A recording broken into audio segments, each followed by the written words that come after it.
Hi Sujit, welcome on YourPedia. Thank you, sir. And let me thank you for the time you gave me for this interaction, Sujit.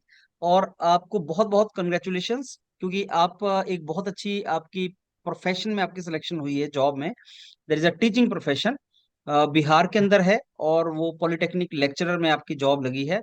और ये एक noble profession है, बहुत wonderful profession है और इसके लिए आपको बहुत congratulations from our side. Sir, thank you for such a beautiful interaction. और ओके. सर मैं यस या सर, गो है मैं सुजीत. तो इसके लिए सर मतलब बहुत थैंकफुल हूँ कि मैंने मतलब आपके साथ जुड़कर यूरपीडिया में इंटरव्यू गाइडेंस प्रोग्राम को मतलब अच्छे से एक्सप्लोर किया सर. और मुझे मतलब लिमिटलेस मतलब कोई ऐसा लिमिट नहीं था कि you have to give certain amount of interview, 2 interview 4 interview देने हैं, इंटरेक्शन होने हैं, तो उसका मैंने पूरा फायदा उठाया sir. I know. And limitless. Sujeet, yes Sujeet, और वो we also will thank you कि आपने अपॉर्चुनिटी दिया मेरे को, हमारे मेंटर्स को, to mentor you for this wonderful job opportunity. अब सुजीत, मैं आपसे जो इंटरेक्शन करूंगा उसको कुछ पार्ट्स में हम बांटेंगे. और इस इंटरेक्शन का जो पर्पस है वो है स्टूडेंट्स, लैक्स ऑफ स्टूडेंट्स जो एस्पायर करते हैं बहुत अच्छी जॉब में जाना, एस्पायर करते हैं वहां पहुंचना जहां आप पहुंच चुके हैं. तो आपकी जो जर्नी है, आपका जो जितना भी एक्सपीरियंस और आपका इंफॉर्मेशन आपकी तरफ से आएगा, वो उन स्टूडेंट्स के लिए एक मार्गदर्शक की तरह से काम करेगा, उनको एक लाइट दिखाएगा कि इस तरीके से जा सकते हैं. इसलिए आप ये जो सारी इंफॉर्मेशन आप देंगे, ये उस पर्सपेक्टिव से आप दें कि स्टूडेंट को इससे बहुत बेनिफिट हो. और मैं सबसे पहले आपसे ही स्टार्ट करूंगा. सुजीत, आप अपना हमें डिटेल बताएं, बैकग्राउंड बताएं, जिसमें आप हमें ये बताएं कि आप कहाँ से हैं, आपका होम टाउन कहाँ से है, कहाँ से आपने शुरू में स्कूलिंग वगैरह किया है, आपने ग्रेजुएशन कौन से कॉलेज से किया है, ग्रेजुएशन के बाद आपने अगर मास्टर्स किया है या और भी कोई क्वालिफिकेशन आप कर रहे हैं या किया है उसके बारे में बताएं, जॉब किया है उसके बारे में बताएं, गैप है उसके बारे में बताएं, गेट वगैरह आपने लिखा, कहाँ आप आपको फेल्योर मिला, कहाँ पे आपको स्ट्रगल करने को मिला. तो अपनी जो जर्नी है यहाँ तक की, वो आप जितनी डिटेल में हो सकता है आप हमारे साथ उसको शेयर करें. That is my first point. So over to you now Sujeet. Yes sir. तो मैं सर एक्चुअली बिहार से ही बिलोंग करता हूँ. और बिहार में एक डिस्ट्रिक्ट है, Kaimur district, that is the border of UP and Bihar sir. तो मैं वहाँ से बिलोंग करता हूँ. वहाँ के एक गांव है जगरिया गांव, वहाँ से मैं बिलोंग करता हूँ. और हाँ सर जी. मेरी जो बेसिक स्कूलिंग है जो वो कैमूर से ही है. मैंने 10th और 12th दोनों वहीं से पास किया है. और वो भी स्टेट बोर्ड से सर. मतलब जो बिहार के जो बोर्ड्स हैं, बिहार स्कूल एग्जामिनेशन बोर्ड, उससे मैंने अपना 10th और 12th किया. उसके बाद हम्म. मैंने बीटेक सर वेस्ट बंगाल से, वेस्ट बंगाल यूनिवर्सिटी से किया. Same year sir. जैसे ही मैंने बीटेक पास आउट हुआ उसके बाद मैंने गेट लिखा, बीटेक के दौरान ही गेट लिखा 4th ईयर में. और मैं हम्म. सर गेट क्वालिफाइड हो गया उस समय. और मैंने बिना सर गैप के मैंने एमटेक किया. एमटेक मैंने थर्मल इंजीनियरिंग से किया, वो एनआईटी कुरुक्षेत्र से. और उसके बाद सर थर्मल इंजीनियरिंग करने के बाद मैंने अ, आगे के बारे में सोचा, तो उसके लिए फिर मैंने प्रिपरेशन करना सही समझा. तो पीएचडी के बीच में मैं प्रिपेयर किया 1 से 2 ईयर. हम्म. ओके. उसी प्रिपरेशन एक्चुअली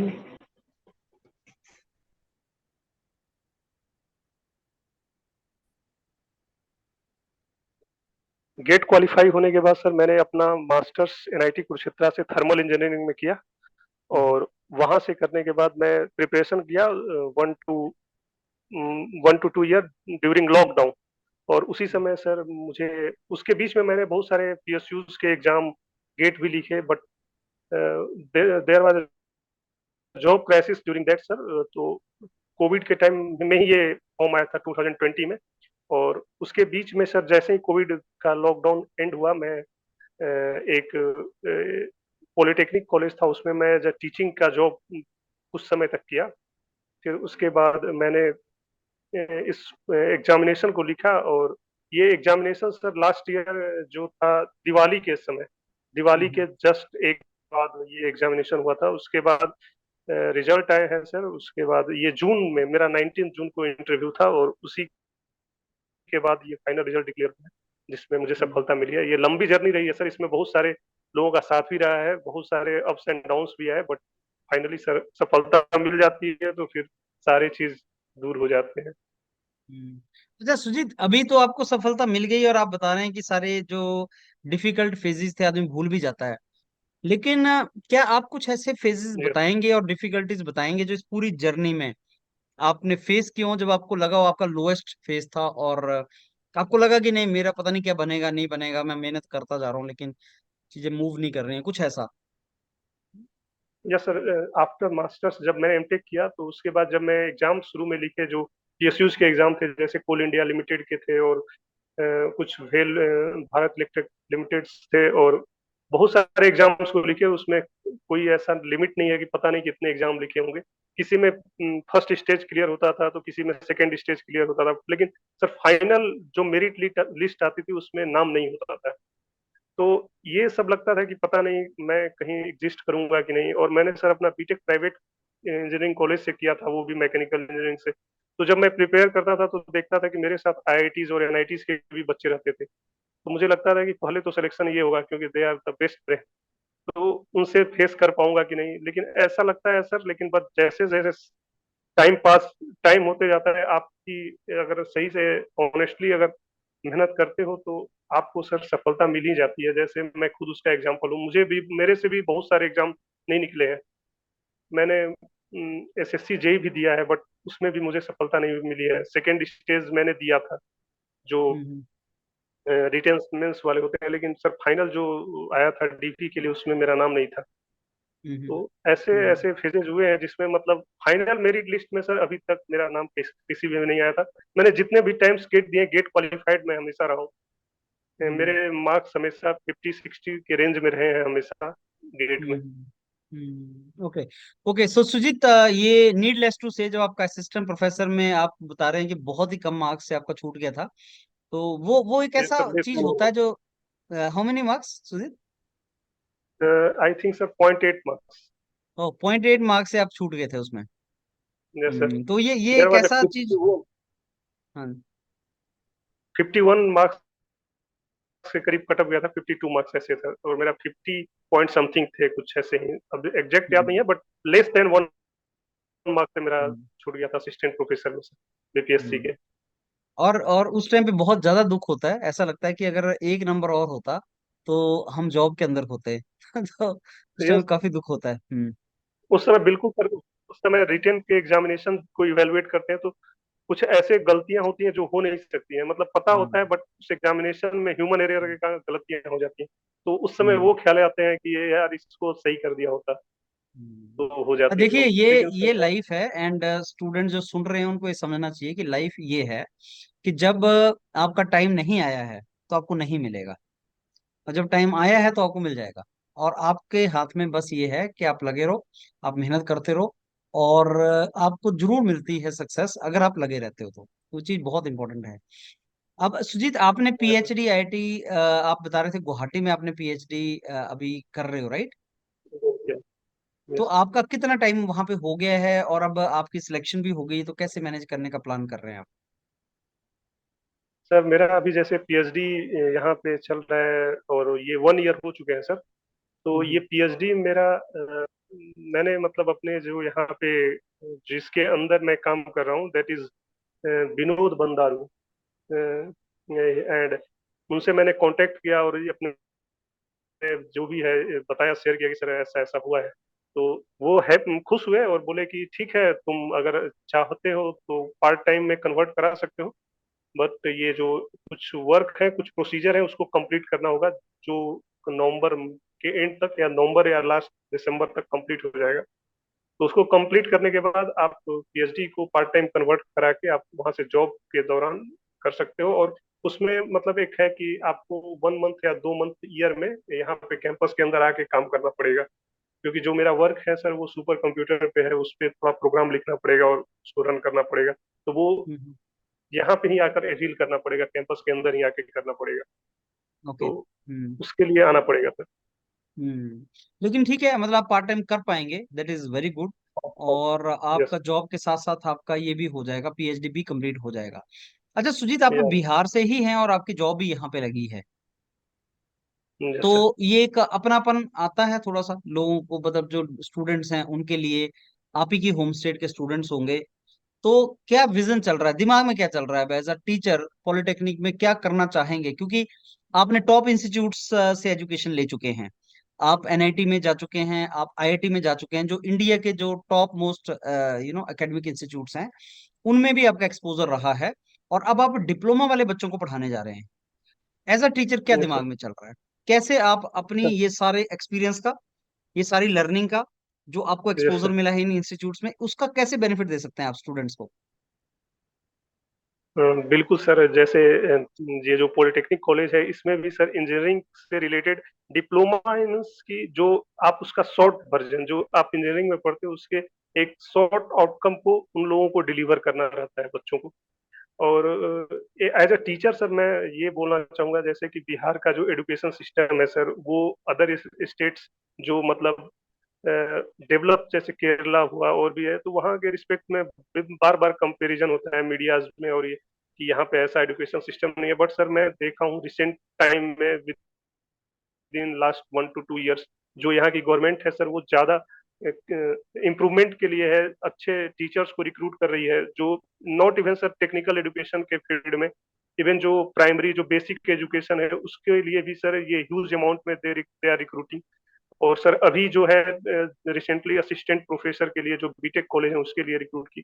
तो सर एक होता है गवर्नमेंट का सपोर्ट जो है कि एक अच्छे ऑर्गेनाइजेशन से और अच्छे बच्चों को सर रिक्रूट कर रही हैं और तो ये मोटिव है गवर्नमेंट का। बट सर हमारा भी है कि अच्छे हम लोग वहां पे जाएं तो अपना जो बेस्ट आउटकम है अपने जो रीजन के लोग हैं उनको अच्छे से डिलीवर कर पाए, क्योंकि हमने देखा है डिफिकल्टीज भी देखी है और कहाँ पे प्रॉब्लम फेस होता है बिहार में उसको हम लोग कम करने का कोशिश करेंगे, क्योंकि सर बिहार में थोड़ा रिसोर्सेज की कमी है। तो वो रिसोर्सेज को हम लोग कोशिश करेंगे जितना है उसका ऑप्टिमम यूटिलाइजेशन करने का।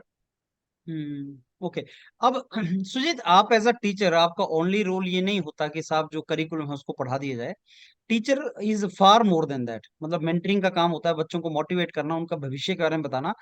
और नीडलेस टू से आपने पिछले कुछ टाइम में बहुत ज्यादा एक्सप्लोर की हैं ऑप्शंस, गेट निकाले हैं, आपने एग्जाम्स निकाला है, खुद भी आप मेहनत करते रहे हैं। तो वो वाला पार्ट आप कैसे फुलफिल कर सकते हैं पढ़ाई के अलावा?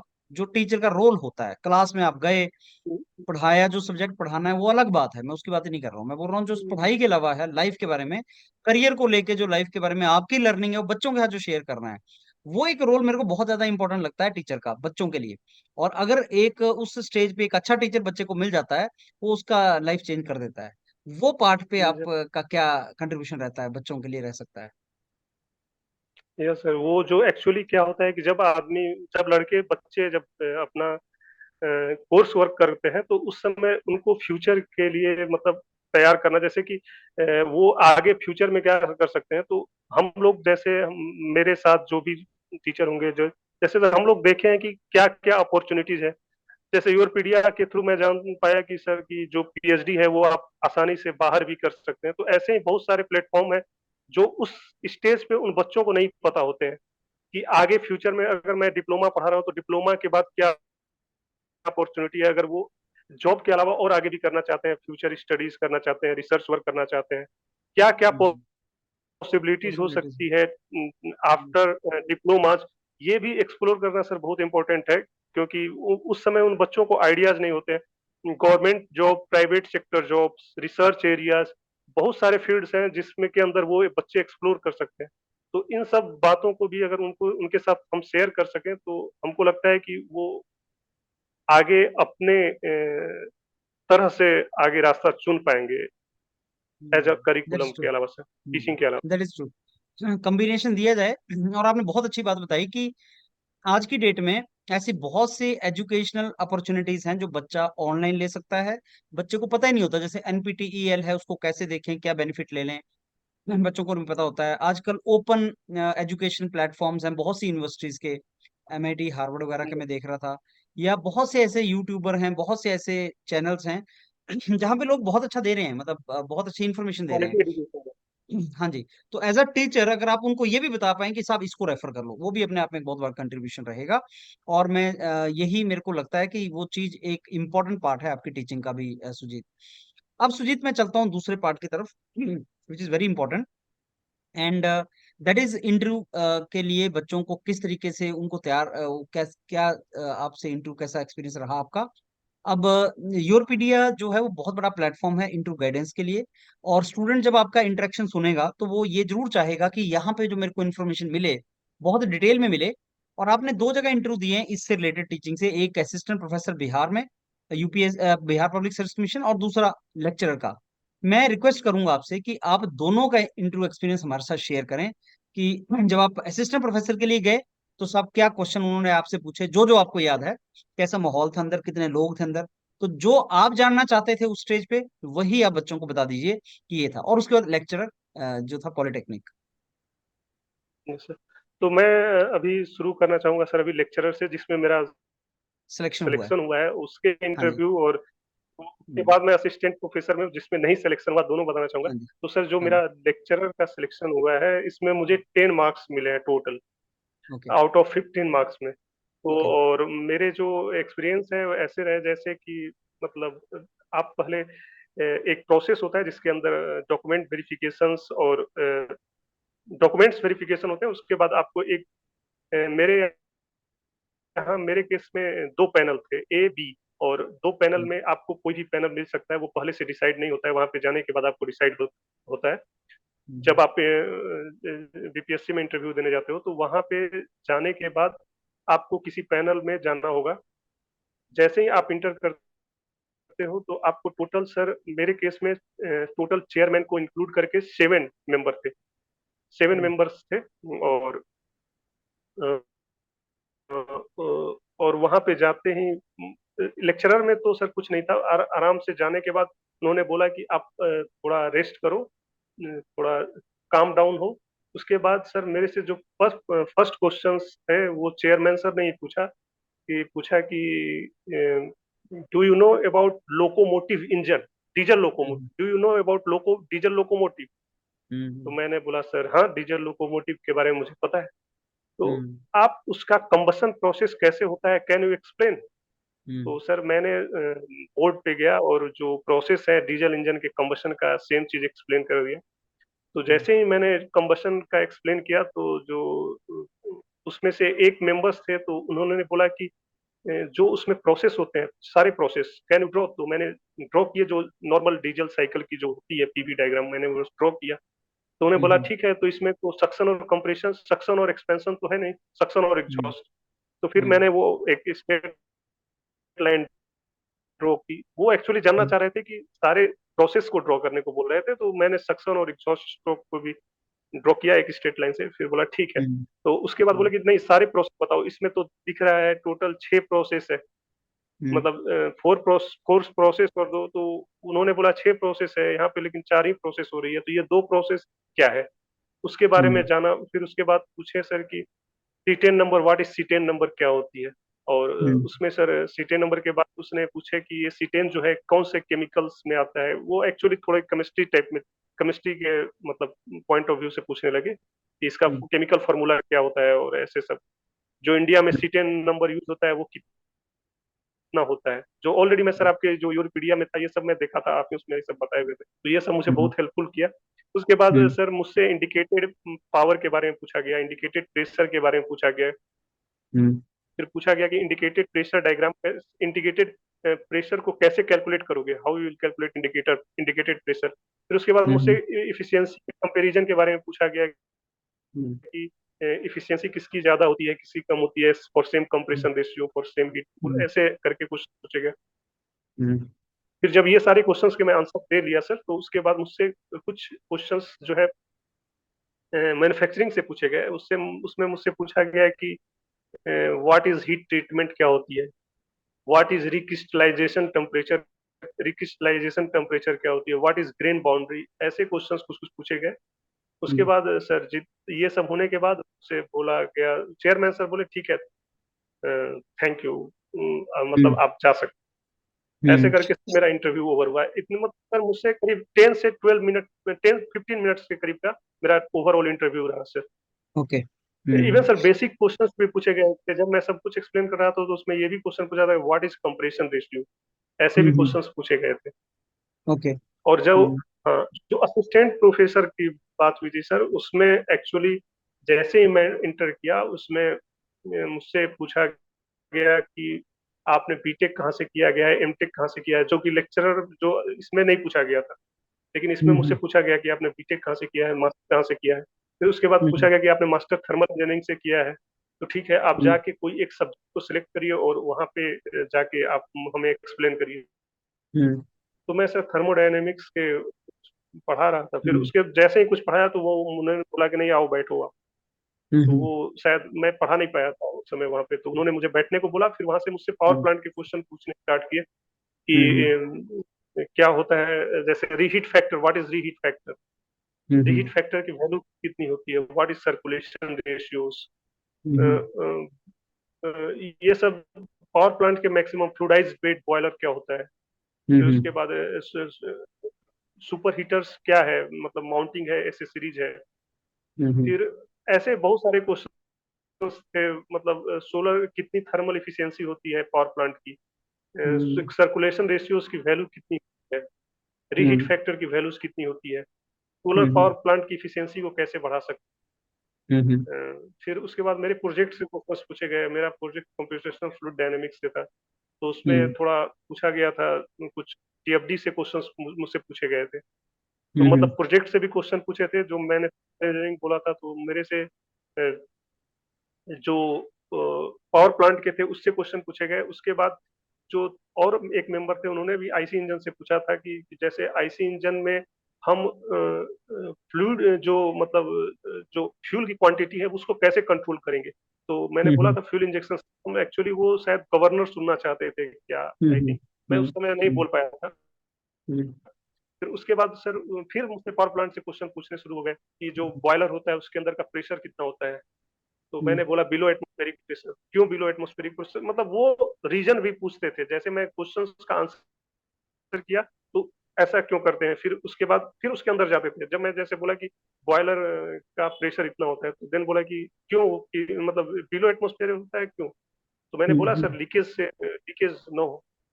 तो बोले लीकेज से क्या होगा, अगर लीकेज होने लगेगा तो बोले सर हीट लॉस होंगे ज्यादा। तो मतलब वो एक्चुअली जानना चाह रहे थे कि क्यों होता है। तो असिस्टेंट प्रोफेसर में ऐसे क्वेश्चंस पूछे गए थे, उसमें भी हम्म। ठीक गया था, बट उसमें मेरे 8 मार्क्स केवल मिले थे, यहाँ पे 10 मार्क्स मिले। हम्म। ओके नहीं सुजीत, अब जो आपने दोनों जगह इंटरव्यू दिया, इससे पैनल में क्या डिफरेंस था आपके असिस्टेंट प्रोफेसर और पॉलिटेक्निक लेक्चरर में? सर उसमें भी पैनल भी सेम थे, 7 पैनल थे उसमें भी, और इसमें भी 7 मेंबर इसमें भी थे, उसमें भी 7 मेंबर थे, बट यहाँ पे 2 ग्रुप थे केवल, ए बी, और ये वहाँ पे असिस्टेंट प्रोफेसर में 3 पैनल थे, ए बी सी। और अच्छा। यहाँ पे मेरा इंटरव्यू सर असिस्टेंट प्रोफेसर में मुझे लगता है ज्यादा सा नहीं चला था, वहाँ पे 10 मिनट चला था, लेकिन वहाँ पे 15 से 20 मिनट चला था लेक्चरर में। तो मुझे हम्म। लगता है अगर अगर वो ज्यादा टाइम दे रहे हैं तो मतलब वे इंटरेस्टेड है आपके आंसर से, मुझे ऐसा फील हुआ हम्म। दोनों में। अगर वो तो नहीं इंटरेस्टेड है तो वो एक्चुअली हम्म, सेंड कर दे रहे थे। ये जो एपी वाला इंटरव्यू था, आपने बताया कि शुरू में उन्होंने आपको बोर्ड पे जाके कुछ बोला जो आप नहीं कर पाए, वो क्या था? उसमें सर उसमें बोला एक्चुअली कि कुछ भी जाके पढ़ाओ, जो मर्जी है वो पढ़ाओ। तो उसमें हम्म। मैं गया और जैसे कि जो ऑटो साइकिल है उसका पीवी और टीएस डायग्राम एक्सप्लेन करने लगा। तो बोल हम्म। नहीं नहीं ठीक है आप बैठो, अगर मतलब वो एक्चुअली जानना नहीं चाहे तो मुझे लगता है सर कि उनको कुछ ऐसा एक्सप्लेन करिए जो एक्चुअली हो सकता है कि बहुत सारे बच्चे डीजल ये जो पीवीटीएस डायग्राम बनाए होंगे मेरे से पहले भी, तो वो उसमें इंटरेस्ट नहीं दिखा है। वो बोले कि नहीं ठीक है आप बैठ जाओ, आप चेयर पे बैठो, हम क्वेश्चन पूछ रहे हैं, आप आंसर करो, ऐसे था। ओके। सो आपको क्या लगता है शुरू कि में बोला कि आपको जो सब्जेक्ट, हम्म, एपी का जो इंटरव्यू हुआ था सुजीत, उसमें क्या लगता है आपको कहाँ पे गड़बड़ हुई थी, अगर हुई थी तो? मुझे सर आंसर में जो मुझसे क्वेश्चंस जो पूछे गए थे उसमें सर मैंने बहुत अच्छे आंसर किए थे, क्योंकि मुझे हम्म। पता है कि आंसर जो मैंने किए थे बहुत सही किए थे। जो हम्म। भी मतलब इवन ये भी पूछा गया था कि जो बर्नर होता है यूज करते हैं, बर्नर कितने तरह का यूज करते हैं पावर प्लांट में, उसमें भी मैंने बता हम्म। दिया था सर, टेंजेंशियल, यूज करते हैं। तो ये सब भी मुझसे क्वेश्चन ऐसे पूछे गए थे जो जनरली, हाँ ये पूछा गया था सर, ऐसे भी क्वेश्चंस डेप्थ में पूछे गए थे। जैसे पूछे गए थे कि अगर मान लो कि हम लोग स्टीम पावर प्लांट में स्टीम यूज करते हैं, तो जो हम्म। स्टीम यूज करते हैं उसको एक लिमिट तक यूज करते हैं, 543 डिग्री सेल्सियस पे ही यूज करते हैं। अगर हम्म। मैं उससे ज्यादा टेम्परेचर हो गया तो कैसे कम करते हैं? तो मैंने बताया हम्म। सर उसको डी सुपर हीटिंग करते हैं। उसमें डी, तो डी सुपर हीटिंग क्या होता है वो पूछे, फिर मैं बता लगा हम्म। कि डीमिनरलाइज्ड वाटर को स्प्रे करते हैं जो सुपर हीटेड स्टीम होता है। तो हम्म। ये सब भी क्वेश्चन पूछे गए थे। तो आंसर पार्ट में मुझे तो नहीं लगा सर, लेकिन वो जो बोर्ड वाला जो था उसमें मुझे लग रहा है कि मैं लैग कर गया वहां पे, वो शायद मेरे से संतुष्ट नहीं थे। तो मुझे लगा हम्म। कि वहीं पे मैं वो चीज परफॉर्म नहीं कर पाया, अपना बेस्ट नहीं दे हम्म। पाया। अदरवाइज सर आंसर मैंने अच्छे किए थे जो मुझसे ओके। क्वेश्चंस पूछे। तो क्या उन्होंने आपसे पीएचडी के बारे में भी कहीं पूछा कि पीएचडी कर रहे हो, ये आपने बताया था नहीं बताया था, क्या किया था उसमें? नहीं सर, उस समय पीएचडी के बारे में मैंने नहीं बताया था। एक्चुअली वो ओके। मेरा वहाँ उनको पास रहता है डाटा कि आप क्या कर रहे हो, तो मैंने बीटेक के मास्टर्स लिए के उस बेस समय पे कॉल था मेरे मैंने, ख्याल से। जो बिहार वाला था असिस्टेंट प्रोफेसर वाला, वो मास्टर्स के बेस पे जॉब थी, राइट? हाँ मास्टर्स पे, मास्टर के बेस पे थी। और मैं और वहाँ पे पीएचडी पॉलिटेक्निक के बारे बीटेक के बेस पे थी। में बता नहीं था। बीटेक और बीटेक पे बेस पे थी, यस। ओके। ओके, तो सुजीत, एचआर जैसे बोलते हैं, एचआर के भी कुछ क्वेश्चन पूछ लेते हैं कई बार, वो तो आपसे कुछ ऐसा एचआर के क्वेश्चंस वगैरह पूछे थे कि बिहार के बारे में, मेरे अपने से एचआर डिस्ट्रिक्ट के के बारे में कुछ क्वेश्चन बता नहीं, दीजिए। नहीं मेरे से नहीं पूछे थे, लेकिन कुछ कुछ बच्चों से मैंने सुना था, तो मैं हल्का पढ़ के गया था कि ओके। जो नई शिक्षा नीति है वो क्या है, इसके बारे में पढ़ के गया था। जो इंडिया में जो टेक्निकल एजुकेशन है उसका कुछ कुछ पढ़ के गया था, बट मेरे से वैसे क्वेश्चंस क्वेश्चन कुछ नहीं नहीं आए थे। पूछे गए थे, इस तरह के क्वेश्चंस नहीं आए थे। But hmm. रेडी रहना चाहिए, क्योंकि कोई मतलब ऐसा नेसेसरी नहीं है, पूछ भी सकते हैं। वो जो जो मेंबर होते हैं जो बीपीएससी के, वो टेक्निकल हम्म। फील्ड से हो ऐसा जरूरी नहीं है। तो मेरे से उन्होंने टेक्निकल ही क्वेश्चन पूछा, पहला क्वेश्चन। और हम्म। मैं दोनों दोनों में सेम कॉमन देखा, जो मेरे से फर्स्ट क्वेश्चन थे वो दोनों चेयरमैन ने ही पूछे। इसमें भी चेयरमैन ने ही पूछे थे, और जो मैं असिस्टेंट प्रोफेसर का दिया था उसमें भी जो फर्स्ट क्वेश्चन से राइज हुआ था वो चेयरमैन के साइड से ही था। ओके। अच्छा, अब सुजीत, जैसे अभी आपकी जॉब्स लगी हैं बिहार में, असिस्टेंट प्रोफेसर, लेक्चरर, ये सारी, तो क्या आगे भी ऐसी जॉब्स निकलने के चांस हैं? जैसे अगर स्टूडेंट को किसी को जाना हो इनमें, जॉब ज्वाइन करनी हो, तो क्या उसके लिए अपॉर्चुनिटीज आने के चांस हैं फ्यूचर में? डेफिनेटली सर, क्योंकि मैं जितना मैं जान पाया हूँ, जैसे कि जो असिस्टेंट प्रोफेसर में जितने लोग रिक्रूट हुए हैं उनमें सर हम्म। बहुत अच्छे अच्छे लोग हैं। जैसे मास्टर्स उन्होंने अपना किया है, और हम्म। पीएचडी कंप्लीट होने वाली है आईआईटी मद्रास, और ऐसे मतलब जो one of the best institute है। तो हम्म। देखिए सर, सीट तो फिक्स है कि जो इंजीनियरिंग कॉलेज है उसमें सीट फिक्स है, बट हम्म। मुझे लगता है कि ये लोग हैं ये आगे जाने की कोशिश करेंगे एनआईटीज के अंदर, या हम्म। आईआईटीज के अंदर जो नए आईआईटीज हैं उसमें एज अ असिस्टेंट प्रोफेसर के लिए अप्लाई करेंगे। और मेरे कुछ दोस्त हैं जो अप्लाई कर भी रहे हैं, जिनकी पीएचडी हम्म। कंप्लीट हो गई है, या पोस्ट डॉक के लिए अप्लाई कर रहे हैं। मेरे एक दोस्त ने पोस्ट डॉक किसी में उसका हुआ है सर, शायद हम्म। फॉरेन में किसी के में हुआ, तो वो छोड़ना चाहते हैं। तो जब ऐसे ओके। सिनारियो आएंगे सर, तो अगेन जॉब क्रिएट होंगी गवर्नमेंट, हम्म। मतलब असिस्टेंट प्रोफेसर की। और सर मुझे हम्म। सुनने में आया है कि मतलब जो दोस्त है कि जो लैब असिस्टेंट होते हैं, हम्म। जो मतलब बीटेक लेवल के लोग एलिजिबल होते हैं, वैसे जॉब की भी रिक्वायरमेंट है, उसका भी मतलब वो फर्दर नोटिफिकेशन आने वाला है।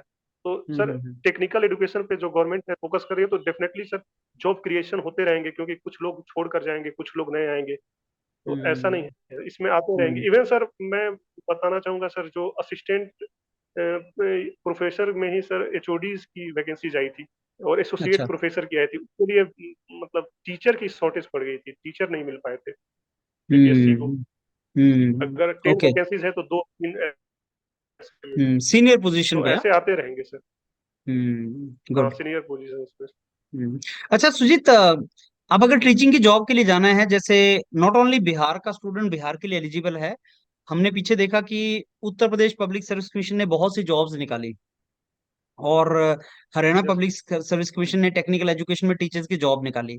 तो बिहार के बच्चों को वहां पे भी अपॉर्चुनिटी मिला है, मतलब आपको एक ही स्टेट नहीं, बहुत से स्टेट में अपॉर्चुनिटी मिलता है। और यस। इसके लिए एलिजिबिलिटी एमटेक होता है।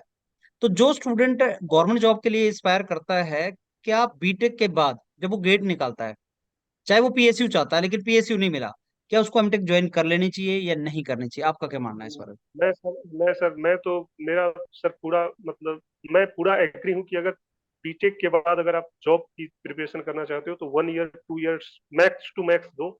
उसके बाद आप हायर एजुकेशन की तरफ जाओ। मेरा तो यही मानना है, क्योंकि मैं देखता हूँ कि अगर आप हायर एजुकेशन करते हो तो आपको और फील्ड के बारे में नॉलेज आते हैं और अपॉर्चुनिटी इंक्रीज होती है, और हम्म। आपको बेटर ही अपॉर्चुनिटी मिलती है विद रिस्पेक्ट टू बीटेक। अगर आप बीटेक के बाद अगर ठीक है आप जॉब करना चाहते हो, आपका पैशन है कि मुझे पीएसयूज में जाना है, मुझे ये जॉब हम्म। लेनी है, तो ठीक है आप एलिजिबल हो जाते हो बीटेक के बाद। अगर बाई चांस आपका 1 ईयर 2 ईयर में नहीं होता है तो मुझे लगता है कि आपको टाइम वेस्ट नहीं करनी चाहिए। आपको हम्म। फर्दर जो है हायर एजुकेशन की तरफ बढ़नी चाहिए, और इंडिया में हायर एजुकेशन बहुत चीप है, मतलब सस्ते हम्म। हैं with hmm. Respect to BTech. तो आप हम्म। यहाँ पे स्टाइपेंड का भी प्रोसीजर, अभी तो पीएचडी में हम्म। सर 37,000 और 42,000 ऐसे करके कर दिए हैं। तो मतलब हम्म। एक ऐसा है कि आप अच्छे से पढ़ भी सकते हो, हायर एजुकेशन होने के बाद भी बहुत अपॉर्चुनिटी है, पोस्ट डॉक करने की अपॉर्चुनिटी है, अच्छे हम्म। इंस्टीट्यूट्स में आपके प्रोफेसर की जॉब है। तो मुझे हम्म। लगता है कि अपना टाइम वेस्ट न करके आप हायर एजुकेशन ले तो ज्यादा अच्छा है। इवन हम्म। आईआईटी गुवाहाटी या सम अच्छे आईआईटीज हैं जो डायरेक्ट बीटेक के बाद पीएचडी ऑफर पीएचडी। करती हैं, तो आपका ज्यादा टाइम यस। वेस्ट हो गया है। हाँ, तो आप डायरेक्ट पीएचडी में एनरोल कर सकते हैं बिना मास्टर्स किए सही है। हुए। सही है। अब देखिए सुजीत, इसमें एक और इन्फॉर्मेशन जो, और एक और अपॉर्चुनिटी जो मेरे को लगता है फ्यूचर में स्टूडेंट एक्सप्लोर करेगा, ज्यादा से ज्यादा स्टूडेंट अब्रॉड जाने के और हायर एजुकेशन अब करना स्टार्ट किया है लोगों ने, बच्चों ने। मतलब पीएचडी वगैरह में अगर मैं कंपैरिजन करूं, आपने भी थोड़ी देर पहले बताया कि पीएचडी बाहर से भी होती है। पीएचडी में जैसे आपने बताया कि इंडिया में स्कॉलरशिप 37,000 रुपीज है। ठीक है, अच्छा, काफी अच्छा है, और उसमें आपका गुजारा भी चल जाता है। अब्रॉड में अगर पीएचडी करने जाते हैं स्टूडेंट तो 2,500 3,000 यूएस डॉलर मिल जाता है ऑन एन एवरेज, जिसमें आदमी कुछ नहीं तो 1,000 डॉलर सेव कर लेता है, मतलब 70-80 हजार रुपया मंथली बच्चा सेव कर लेता है। मेरे बहुत से स्टूडेंट्स जो गए वो ये बोलते हैं कि साहब हम पीएचडी भी कर रहे हैं, और वहां पे कंसेप्ट पीएचडी का जॉब से रिलेटेड है, मतलब 3 साल के लिए एडवर्टाइज करते हैं वो लोग, और 3 साल में जॉब की तरह से इसको ट्रीट करते हैं। और पीएचडी कंप्लीट होने पे वो इंडस्ट्री जिसके प्रोजेक्ट पे आपने पीएचडी किया है वो आपको जॉब भी देती है। और आप 3 साल तक जब पीएचडी कर रहे हैं तो आपको फाइनेंशियली डिपेंडेंट नहीं होना पड़ता, इनफैक्ट आप घर को सपोर्ट करते हैं। ये एक बहुत बड़ी ऑप्शन फ्यूचर में बच्चों के लिए एक्सप्लोर होगा। तो ये जो आपने बताया है कि साहब आप बीटेक के बाद एक आधा साल अगर ट्राई करना है करो, उसके बाद मास्टर्स कर लो, मास्टर्स के बाद अपॉर्चुनिटी खुल जाती है। और एक जो सबसे बड़ी अपॉर्चुनिटी जो मेरे को नजर आती है वो ये है कि अगर आप अब्रॉड में पीएचडी करना जाना चाहें तो वहां पे आपको फाइनेंशियल एंड अदरवाइज अपॉर्चुनिटी है। और पीएचडी बाहर से करके, पोस्ट डॉक बाहर से करके, अगर आप इंडिया में अपना you want to give back to your own roots and society, even that is a very good option. तो ये ऑप्शंस नई आई हैं सुजीत, एंड यू राइटली सेड कि स्टूडेंट्स को हायर एजुकेशन अगर परस्यू कर लें that is very good actually. तो मैं यहाँ पे हूँ तो मैं यहाँ देख भी रहा हूँ कि जैसे ऐसा नहीं है, यहाँ पे टीचर को भी रिक्वायरमेंट है एज ए पीएचडी स्कॉलर की, रिसर्च स्कॉलर की। तो मतलब वो लेना चाहते हैं, अगर आप अच्छे हम्म। से करते हैं तो इनको लेने में भी कोई प्रॉब्लम नहीं है।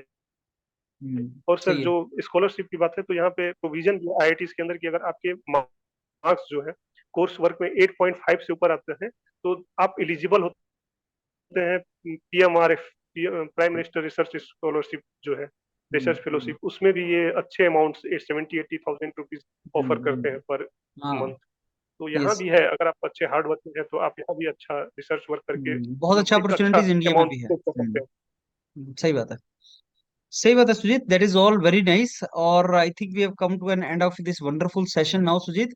और मैं आपसे लास्ट ये बोलूंगा कि आप अगर स्टूडेंट जो आपको सुन रहे हैं उनको अगर पीस ऑफ एडवाइस देना चाहें तो आप क्या देंगे उनको? सर देखिए मैं यही बोलूंगा कि जैसे इंडिया है, इसमें लार्ज पॉपुलेशन है, हम्म। रिसोर्सेज लिमिटेड है, तो आपको स्ट्रगल करनी ही पड़ेगी। अगर आप मतलब आपको लगता है कि आप नहीं कर सकते हैं तो ये गलत है, क्योंकि ये मतलब आप गलत सोच रहे हैं, क्योंकि मेरे जैसा इंसान जब सफल हो सकता है इतने लंबे समय के बाद, क्योंकि असफल होने के लिए जरूरी नहीं है कि आप असफल हो रहे हैं, इसका मतलब जरूरी नहीं है कि आपको सफलता नहीं मिलेगी, समय लगेगा, लेकिन एक समय ऐसा आएगा कि आप सफल हो जाएंगे। एक एग्जाम की बात होती है, आप 10 एग्जाम नहीं निकले ठीक है, लेकिन एक एग्जाम निकल गए तो आप सफल हो गए। तो सफलता बहुत की अच्छा। परिभाषा वो नहीं है कि आप असफल हो रहे हैं तो असफल ही होते रहिएगा पूरे लाइफ। बहुत अच्छा एडवाइस किया है आपने Sujit. And I wish you all the very best for this wonderful profession which is teaching profession. यही एक ऐसा प्रोफेशन है जहाँ पे आप ह्यूमन बीइंग से डील करते हैं और उसकी उस स्टेज में डील करते हैं जिसमें आप उसको वंडरफुल सिटीजन बना सकते हैं, and that is a national service. तो teaching is a great profession. अभी 5 सितंबर भी आने वाला है, तो आप इस बार इस 5 सितंबर को अलग तरीके से सेलिब्रेट करेंगे, and this is a wonderful profession. So I wish you all the very best Sujeet for your future in teaching, and thank you. Thank you sir.